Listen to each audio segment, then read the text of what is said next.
Okay, Donald Trump just threatened to sue the New York Times for $10 billion, all because of a sexually suggestive note and drawing tied to Jeffrey Epstein. A note that Congress just released and that allegedly has Trump's signature on it. And if you think this is just another fake news fight, you're wrong. This case isn't just about a crude drawing. It's about credibility, power, and the dangerous game between a president, the media, and the truth. First, a quick disclaimer. This is satirical commentary based on news report from New York Times. This is my take for entertainment purpose, no hate intended. So here's what happened. On Tuesday, the New York Times published a piece about a 2003 birthday gift for Jeffrey Epstein. That gift included a note. And the note wasn't just any note, it was sexually suggestive. It included a crude drawing and it appeared to be signed Donald. The kicker, that signature looked eerily similar to Donald Trump's real one. Now, Trump immediately denied it. The White House called it a fabrication.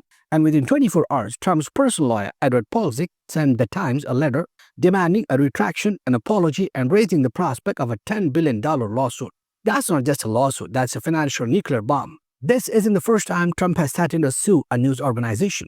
Over the past year, Trump has turned lawsuits into a weapon, a tool not just to fight back against stories he doesn't like, but to intimidate newsrooms and chill journalism. Remember, he already got ABC and CBS to settle lawsuits for $16 million each. In June, he threatened to sue the Times and CNN over stories about an intelligence report on Iran's nuclear program. And back in July, he filed a lawsuit against the Wall Street Journal and Rupert Murdoch over the exact same Epstein note we are talking about now. This is a pattern and it's not random. Trump is trying to delegitimize institutions that hold him accountable. The press, intelligence agencies, even the courts. Anyone who challenges him becomes fake news or deep state. But she's the real danger. When a president threatens billion-dollar lawsuits against journalists, it's not just about his reputation. It's about controlling the flow of information. Now, let's talk about this note.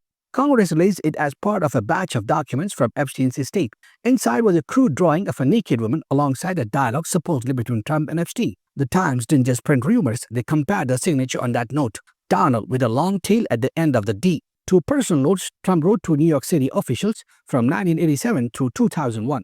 In other words, they showed receipts, visual evidence, and then in the same article, they printed Trump's denial. That's what journalism is supposed to do. Show the facts, show the responses, and let the public decide. So when Trump says this is a malicious fabrication, it's worth asking what exactly is malicious about publishing documents Congress itself released. This find isn't really about one note from 2003. It's about Trump rewriting the rules of accountability. Think about it. In a democracy, presidents don't sue newspapers for $10 billion because in a democracy, the purse has a First Amendment. Freedom of speech, freedom to publish.